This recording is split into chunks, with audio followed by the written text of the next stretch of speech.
For those of us that like a little action. That's physical. Anik versus Anik. The confrontational energy out of the historically non-evil twin is a little off-putting. There's not a huge distance between us if this type of energy is coming out of you. Lost a step to I'm not gonna do this. I'm not gonna do this. But I'm not a hedge guy. Bro, I've been hedging for 15 years, okay? So can we talk about that for a second? No, we're not gonna talk about that right now, too. Puff out your chest. Congrats on the 5-0. That's what I'm talking about right there. What is up, everybody? It is Thursday morning, 11 a.m. Anik versus Anik back in your lives. UFC 311 beckons this weekend, but we always like Jon's feel for the NFL on those weeks. You know what's funny? Cody asks one of us to wear white, one of us to wear black. Most of the time, we got some t-shirt with a bunch of stuff on it. No communication. We all go straight white, straight black today, both of us. Twin thing happens. You know? How about that? Well, it's good to be with you. Excited about the divisional round of the NFL playoffs. Of course, you and I will be amidst everything that is UFC 311 on Saturday, so we will miss both of those games, but we will get back, I think, about 5 p.m. Eastern or so on Sunday in time to watch the biggest game of the weekend.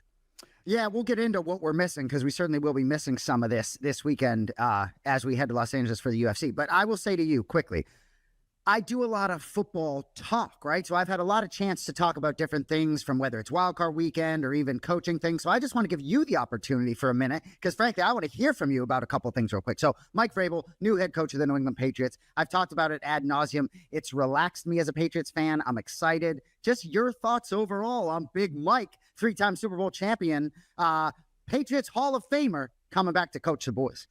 I like the hire. I felt like maybe you could have done a little bit more of an extensive search, but my thesis statement on it relative to what I think about ownership and that side of the leadership right now is thank God, right? Right. Thank God that there wasn't enough old-fashioned archaicness in their practices that turned Mike off from this job, because I do believe that number one, you got to be a leader of men. And even though I think maybe publicly too little is made of the interpersonal relationships that Bill Belichick established, Devin McCourty has talked about how Belichick, didn't get too interpersonal, but he certainly knew which buttons to push. I think Mike VRABEL, in terms of a human being who can be tough, but also establish an interpersonal relationship on that side, I think he's great. I think he's a good delegator when it comes to knowing what he's good at and what he isn't. I'm excited to see what he does to round out not only the front office around him, because seemingly he is going to be the leader of this franchise, but also what he is going to do as far as the offensive coaches are concerned. But yeah, thank God he accepted the job, because my belief in Jonathan Kraft and Robert Kraft right now and their ability as sort of the top of the hierarchy to execute a good draft, not great. Yeah, and I think you make an interesting point. Those that thought maybe he wouldn't be the next Patriots coach, Andy Gresh being one of them, thought perhaps that he wouldn't want to take the job. But anyway, we don't want to talk too much about the New England Patriots because they're irrelevant right now as we talk about the NFL playoffs, which are super relevant. Appreciate you all joining us, right? Please subscribe the program, the channel. We appreciate that. For those of you joining us for the first time on our show here, Jon Anik, voice of the Ultimate Fighting Championship, Jason Anik. We pick 5 games against the spread every week. We go head-to-head against each other. That part of the game is over. We will still pick all 4 games today against the spread, going head-to-head against each other. But before we do that, one more headline I want to get to that you brought to my attention. Sam Darnold. Been a ton of talk about Sam Darnold, but not a ton of talk about who's going to be the starting quarterback for the Vikings next year, perhaps J.J. McCarthy. So you brought this to my attention, right? J.J. McCarthy tweeted, I guess less than an hour after the game, the Latin phrase amor fati, I guess it means love of fate, suggesting that he loves his fate after Sam Darnold shit the bed that night. So I have a lot of thoughts on this, but you brought this to my attention. So your thoughts first. Well, I think there's some classlessness there. I think youthfulness there, right? But Sam Darnold, over his last 2 games of this season, not only did he cost himself millions of dollars, but I think he cost himself what would have been an amazingly peaceful and rewarding offseason. And now he's not going to have that. So the last thing you need is somebody else in that quarterback room in a passive-aggressive way being like, oh, I love my fate. Yeah, you love Sam Darnold and your team underachieving in the postseason after a 14-win season. I just think it's a bad morale type tweet, and hopefully you can just chalk it up to youthful cockiness, but humility will get you everywhere in life. I'm telling you, in terms of professional success, my twin brother always told me, you got to be humble. Well, the second word out of your mouth, youthfulness, hopefully it's that. We'll give him the benefit of the doubt. I do think he's going to do some things in this league when he gets a chance to play. But I want to talk about some of Dan Orlovsky's comments. Shave when he actually gets through puberty, right? Maybe he'll shave.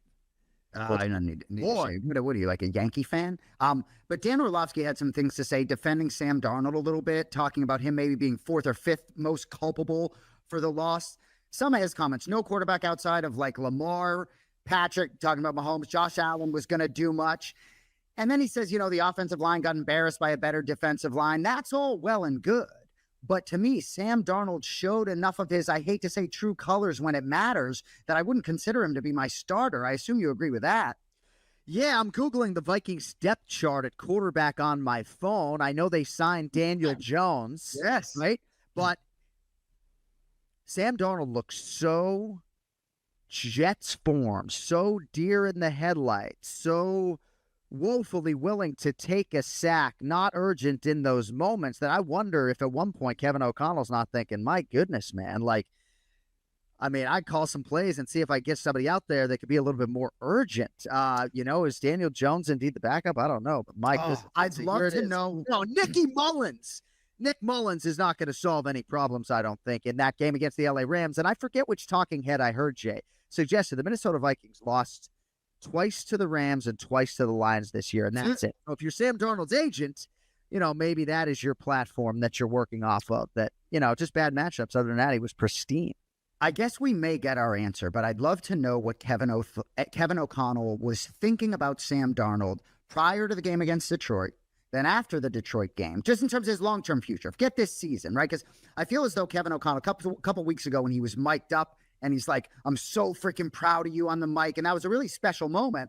But I almost feel like it's maybe because he overachieved a little bit. And yeah, so anyway, my point being, I feel as though Kevin O'Connell's maybe known all along that this was going to be one and done, because I don't think he fits as the backup or the starter in Minnesota next year. All right. Yeah. You're with me. About that, I know you're going to get to our head-to-head results. And we are. So real quick. So I brought this up on multiple programs last week. So since and this was from the Action Network's Evan Abrams, I'm going to say it again, 2 consecutive weeks. Since 2003, Super Bowl winning quarterbacks are 61-24-2 against the spread as an underdog in the playoffs. I bring it up in the context of Matt Stafford transitioning out of Sam Darnold. So, excuse me. So we're going to go to our picks, right? Wild card weekend. And you were trailing going in. This game was supposed to go through the divisional round, but unfortunately it's over now. So wild card weekend. I went 4-1. You went 2-3. So on the season, I am now 45-38-2. You were 39-45-1. 6.5 game lead. It's over. So I finished the season 7 games over. You're 6 games under. Whatever we do this weekend kind of is what it is. But no matter what happens this weekend, you will finish the season under 500. I will finish the season over 500. I don't really get too competitive with you. You tend to get competitive with me. Cody, I'm going to quote, he said earlier on an episode of this program, Cody, I am not going to lose to this man head to head. I think you said, well, you did. You had the Bucks. I had the Commanders. You had the Vikings. I had the Rams. Just kind of is what it is. You did a tremendous job in the sports book, though. So, but anyway, you lost. That's 2 or 3 consecutive years on this program. Yeah. Despite seeing the board okay. Yeah, and I guess if you're going to lose at anything in life, you might as well lose at something where relatively there are no consequences, right? It's not like I'm making some transfer from my checking account to yours. What do I got to staple myself in the neck? Oh, man, all right. What are you, a child? But we should have stakes and should have different stakes. We should absolutely. No, congratulations. You've been handicapping the piss out of this league. And I will say to Sean and everybody at Oddshark and the Huddle, I've been listening to you guys and watching you, and your NFL handicapping has been objectively outstanding. And I think a lot of that is just based upon research, time spent, and putting in the right hours, and then just being convicted and tuning out the noise. So I know I said a lot of things there, but I think a lot of your success has just been rooted in an NFL season in which you have never spent more time researching the game, and you've really enjoyed it. So if I had a cap, I would tip it, but I'm trying to beat you head-to-head this week.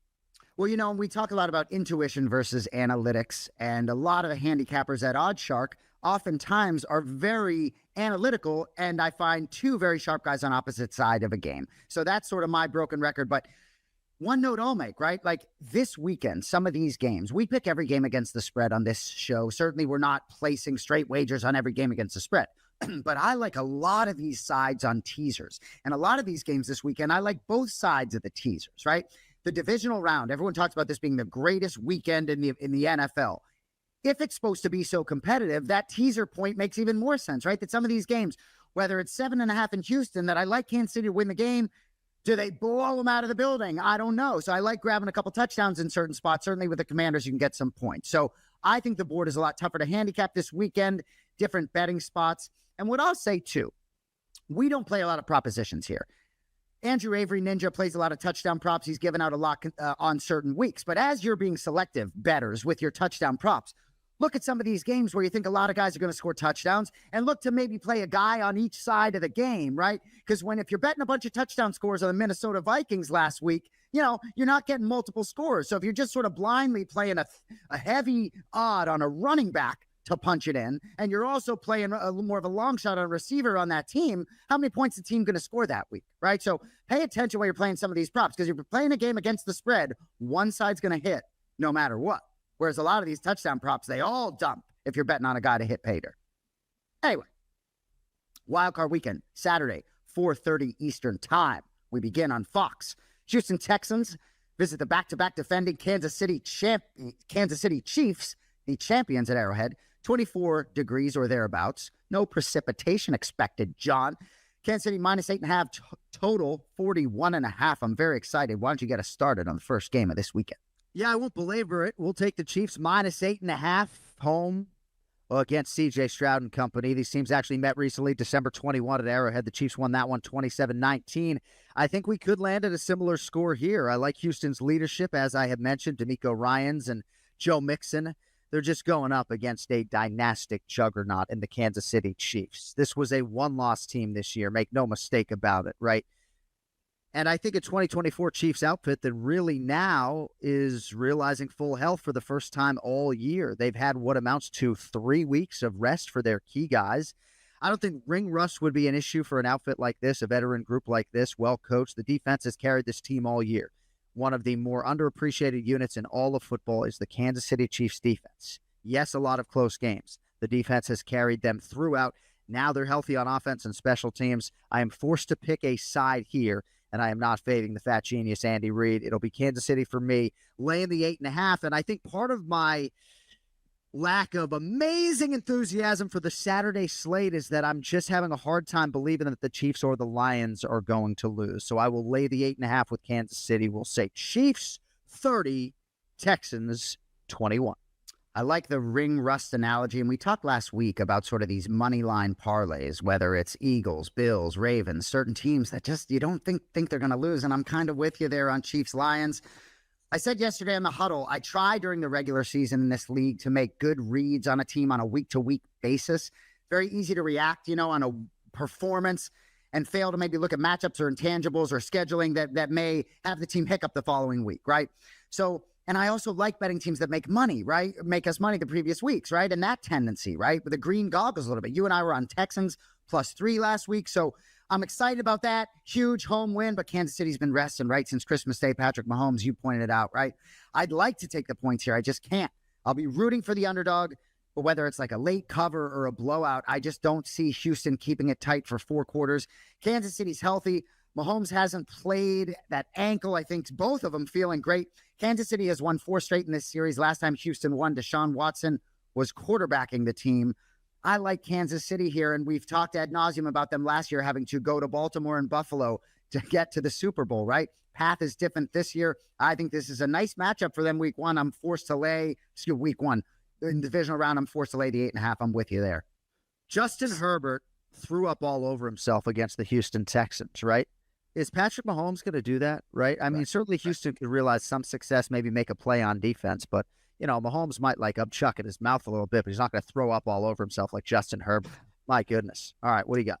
Saturday night, 8 o'clock Eastern time on ESPN. Washington Commanders come off their wild card weekend win at the Tampa Bay Buccaneers. I believe the only division winner not to win last week. They're getting 9.5 here at the number 1 seed Detroit Lions off the bye week. Totals 55.5. This game we will be missing, I believe, as we watch combat sports at UFC 311. The afternoon game as well. But we will get home for the second half of Rams-Eagles, and we will get all the Bills-Ravens. So what else can you ask for? Are you taking the 9.5 with the Washington Commanders at Detroit? I have not placed a bet on Washington at present, and unless I can get to 10, I probably would be more inclined to tease the Lions down or even throw Detroit, however prohibitively they are priced, money line in a parlay. Detroit offense, Jay, just how great historically is this offense? So Bleacher Report did an article on the top offenses in NFL history. I'm just going to throw a couple of these at you very quickly. So the 2016 Atlanta Falcons, who blew that lead 28-3 to the Patriots, number 6 on this list. Number 5, the 1998 Minnesota Vikings, Randall Cunningham, Randy Moss. Number 15-1. 2011 Green Bay Packers. Number 3, the 2018 Kansas City Chiefs. Number 2, the 2007 New England Patriots. More from Randy Moss there, of course. Excuse me. Number 2, the 1999 St. Louis Rams. Number 1, the 2013 Denver Broncos. 37.9 points per game. More than 10 points north of the number 2 offense, which was the Chicago Bears. Peyton Manning, 55 touchdown passes. Crazy how many points they scored in a 16-game season, right? I bring it up in the context of this Detroit Lions offense. You trying to get in here, Sport? No, go ahead. Go ahead. I just think they are that good. I'm not suggesting they're going to score 40 points, right? But I think they will make enough plays and make enough plays late, either with Jakey Bates' foot or Jared Goff's arm or Jamar Gibbs' legs or Jamison Williams or Amon-Ra St. Brown or Sam Laporta. The offensive line. What, are you going to read the whole roster? Absolute behemoths, right? This is a team that I think historically we may look back on as a Super Bowl champion. So they're going to win this game. The defense, of course, can be scored upon. Jaden Daniels certainly going to get his fast track, of course. I'll take the points. I'll take the 9.5. I would be absolutely stunned if the Lions lose the game outright. I like it. So yesterday I said I lean the Commanders plus 9.5, but I think I'm reacting a little bit to the playoff win for Jaden Daniels. I'm Commanders somewhat gifted that game too by Baker Mayfield. I love Jaden Daniels. I love his body language, his energy, as much as I like his game on the field. Commanders won 3 straight on the road, maybe like a why not us mentality. The why not us for me is it's because the Detroit Lions, and I think the way this bracket laid out for them, it clears the path to New Orleans. We'll get to that a little bit later. But this bet for me on the Lions minus 9.5, all about Dan Campbell and company. David Montgomery is walking through that door. Jahmyr Gibbs pretty good, though, too, right? Isn't he? Unbelievable, right? Goff and company averaging 37 points per game over their last 5. This offense is a fucking wagon, bro, as you said, right? And I'm not sure Jared Goff is going to give you one like Baker did last week. Linebacker Alex Anzalone returned a couple weeks back. Really felt his presence on the field, in the locker room. Aaron Glenn seems to be finding that flow state, like chilling on the bench, telling the Patriots, go fuck yourself. I like that too. So week 17, when Dan Campbell prioritized that win in San Francisco, I've talked about that a lot. I think that was a turning point in a weird way. They didn't need to win the game, but they won the game. I think gave them momentum to beat Minnesota, and that bye week for this team. They had that early bye week during the season to get the bye week here, their health. I just think Dan Campbell's pushed all the right buttons. And to me, this bracket, right? This could have been the Rams coming in here had Tampa won or whatever. Could have been some circumstances where you're maybe getting Stafford coming in and you're a little bit rusty or whatever. I think it's a nice matchup here, not dissimilar to the Chiefs having a nice matchup. I think the Commanders' awesome year falls flat here in the Motor City. This Lions team, I just think, is destined. I don't think they're losing on Saturday night. So to your point, forced to pick against the spread, I'm going Lions, maybe 34-20. And what I want to say, you've talked to me about a wager you placed on the Lions to win the conference. I believe at this stage, right, whether it was a couple days ago, I couldn't agree more, plus 110 or whatever that may be. You're going to get, unless the Lions don't get through the Commanders here, they're going to be favored to beat Philly or LA who comes in. And I just think that the Lions are going to find a way after this sort of appetizer here to take care of the main course, whoever it may be in the championship game next weekend. So I'm laying the 9.5 with the Lions on Saturday night. You like it? You like it more now? No, I don't. I like the Commanders plus 9.5, but for the sake of my large Lions ticket placed about 36 hours ago, I hope you're right.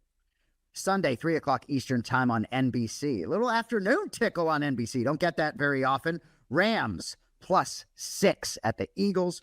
Total is 44. Not too cold here, but could be wet. 39 degrees, 37% chance of precipitation. Maybe look at the under. I'll be curious if we're on the same side here, but I'm going to let you lead as usual. Who do you like here? Rams at Eagles, 6 as a spread. I like the LA Rams +6 at the Philadelphia Eagles. Best bet of the week. Reactionary to what we saw out of both teams last week, perhaps. Eagles did suffer a pretty big injury defensively. Is A.J. Brown a diva? A lot of us don't like the visual of him reading on the sidelines. I know Nick Sirianni doesn't care, but it does feel to me, as I observe intangibly the body language, that maybe the skill guys don't love Jalen Hurts, that A.J. Brown and Devontae Smith and Saquon Barkley are all exceedingly close and rooting for each other, but that maybe they don't necessarily like Jalen Hurts, or that A.J. Brown maybe doesn't necessarily like Jalen Hurts. Maybe I shouldn't be leaning into that, but I know you don't love that visual. Maybe the Eagles love the fact that after what we saw last week, guys like me are sleeping on them more so than we were at the start of the postseason. Now, A.J. Brown had a huge game against the Rams in 2023. This season, another big game against L.A., 6 catches, 109 yards, and a touchdown. That was a 37-20 Philadelphia win, a game in which Saquon Barkley ran for 255 yards. Rams defense playing at a totally different level now. Question for me, can the Rams offense put up 21 or 24 points in this game? Because I think that's at least what it's going to take. Their team total right now is set at 19.5 or so, -110 on both sides. Matthew Stafford in crummy weather, not amazing historically. 6, though, feels like a lot of points, Jay. And if LA gets off to a good start offensively, and I think they can, put up a quick 3 or 7, force the Eagles to play from behind, maybe Saquon doesn't get 25 or 30 carries, this could come down to the wire. So I'm betting on Sean McVay to do enough to keep his team in the game. I think Philly wins it 26-23, but I'll take those 6 points with the Rams. Apparently the book he was reading was Inner Excellence, up like 58 million% on Amazon, maybe up to being a top seller now. I don't really hate it that much, but I hear you, right? I'm a big intangible guy. And you look at this guy, Matt Stafford, on the screen, right? Like I feel like every guy in the 53, and every guy in the locker room, he's got a relationship with, probably got a handshake with. Jalen Hurts got a handshake with everyone in the locker room, right? Oh, there he is. There's my guy, Sean McVay. My idol, who's probably 15 years younger than me. So I'm liking the Rams more and more here. I'm definitely taking the 6. I'm also playing them on the money line, +225. The Eagles were my pick before the postseason began.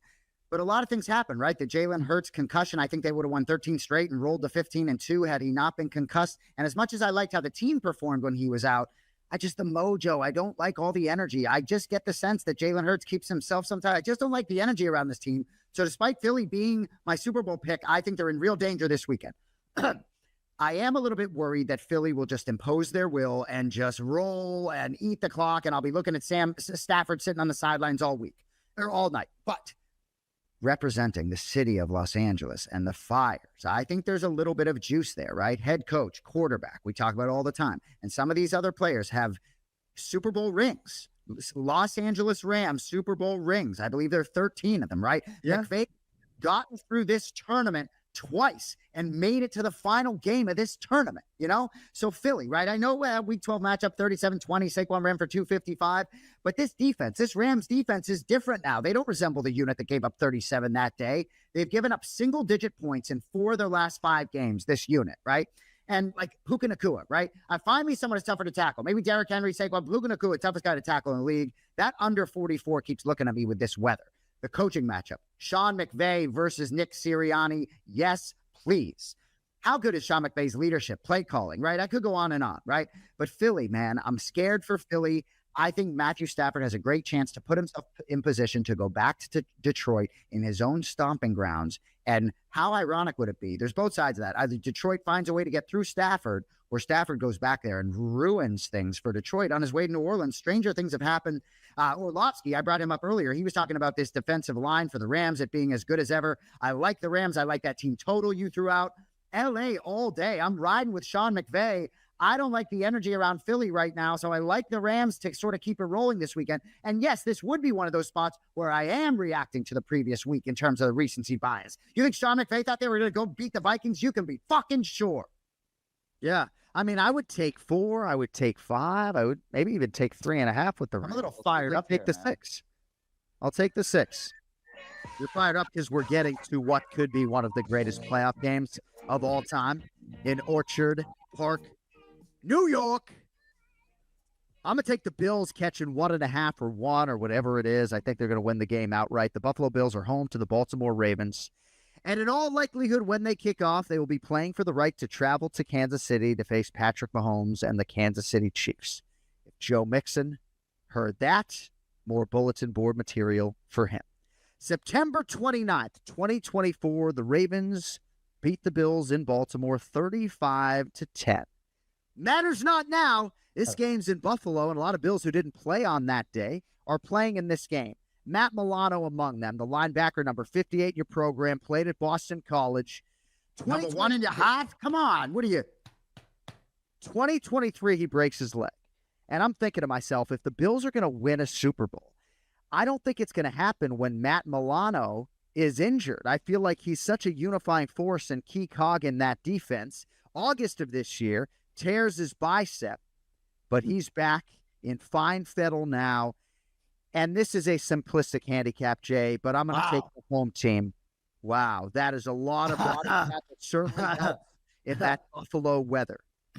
And if you are audio only investing Anik versus Anik, I strongly suggest watching the video so you can see this man in all of his glory and blubber outside in Orchard Park, New York. But I like the home team here, Jay. You know, I think Josh Allen plays a mistake-free football game. Lamar Jackson has certainly been exceptional, but, you know, he did fumble the ball 8 times this year to just 1 or 2 for Josh Allen. Maybe that'll factor in the MVP conversation there.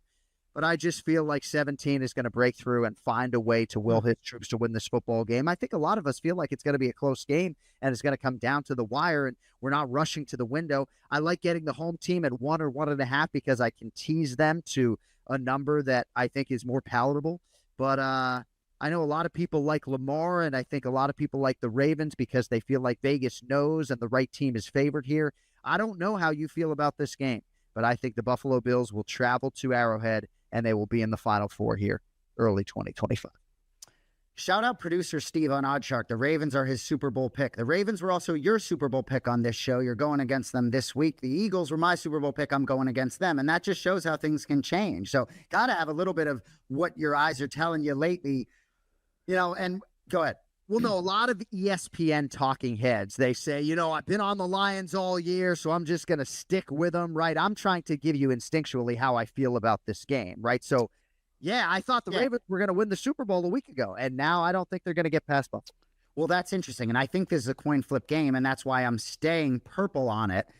But you bring up an interesting point, because when I looked at it in an objective fashion, when I saw Bills and then a plus, you know, I'm teaching my daughters mathematics. I see a plus by the Buffalo Bills at home. There's something that jumps off the page to me there, but I'm riding with the Ravens -1. I played them 6-1 before the postseason to win the whole thing. I still believe it is Lamar's time. My take from this game, John, and I've said it over and over, my takeaway is that Monday morning, one of these guys, or Sunday night, one of these guys isn't sleeping. You know what I mean? One of these guys isn't going to sleep because once again, and didn't have to lose to Mahomes this time, but didn't find your way to the Super Bowl to give yourself an opportunity to win a championship. I talk about Joe Burrow. He got there, didn't win it. We're grateful to be Patriots fans. Brady got several. Mahomes already has some in the bag. One of these guys has to get one, but I'm riding with the Ravens. I think that them being a favorite does say something. I'm not going to totally throw out that 35-10 at Baltimore. Derrick Henry, 199 yards. That run game, though, right? Like, I think that's going to decide this game. Whoever can stop the run, I think, wins this football game. In the cold weather, Lamar is good. His mobility, his athleticism, right? His passer rating in the cold, 109.3. But I am going to sort of toe the line with those ESPN folk and say I've been drinking the purple Kool-Aid, so I'm drinking it in that coin flip type game. The Ravens defense coming in, they weren't that good early in the seasons. Our guy Chris Sims was like talking about how bad they were all year, but they've been the best in football since week 11. My final statement about the Ravens, Mitch Bannon of Oddshark.com fame. He is on the Ravens money line. This to me is the rub. Buffalo has not been tested. They've played 6 games against playoff opponents, 3-3 in those contests. Baltimore, 11 games against playoff opponents, 8-3. They're getting heat every week. I think they say big trust. Is that what they say down there? I just think it's Lamar's time. I expect to see a very cold, sad face, Josh Allen. And I actually would give pause to teasers on this game because I think everyone's expecting such a close game where I think it could be close and maybe a coach takes a risk here or there and puts it in a position where one team sort of, runs away with it in some capacity. But I know you'll be rooting purple because a lot of us AFC East fans tend to root against Buffalo. But I sort of root for franchises like Buffalo that haven't gotten it done, but my money's on purple. And let me just say, as far as this AFC is concerned, Joe Burrow, Patrick Mahomes, Lamar Jackson, and Josh Allen are all in the AFC. They are all maybe not even in there playing prime yet. I mean, I guess you could say that in terms of quarterback prime versus fighting prime, it's a little bit different, right? But if you are an AFC fan of the Jacksonville Jaguars or the Houston Texans or the New England Patriots, and you think, I got my franchise quarterback, I got C.J. Stroud, oh, I got Drake May, I'm going to Foxborough, give me season tickets, oh, I got Trevor Lawrence in Duval County. Best of luck. Best of luck to those three franchises trying to break through against those four quarterbacks. So for NFL fans, enjoy this weekend. I can't wait to not do childcare and sit down on the couch for Bills Ravens. May the best man win. Great point there on the way out. So quickly, we're both on the Chiefs -8.5. John's on the Commanders +9.5. I am on the Lions -9.5. Rams, we are both on the Rams +6 at Philadelphia. And in the Bills Ravens, the game of the year, John is on the Bills. I am on the Ravens. As we do in the final segment on this program, we poke the bear. John is the bear. Quick one for you today. So I'm going to start by asking you, do you remember the episode, I believe it was Louis C.K.'s show, Louie, where they did what was called a bang bang? You remember that? I know because you've told me. I don't remember the exact you haven't seen it. but I know what a bang bang is now. So they're two comedians, Robert Kelly and Louis C.K., right? And they're doing this episode where it's a bang bang, right? Where they talk about going to the gym and they're like, we'll eat kale and go to the gym tomorrow, but we're going to do a bang bang where they go out to eat at back-to-back places, just one after another.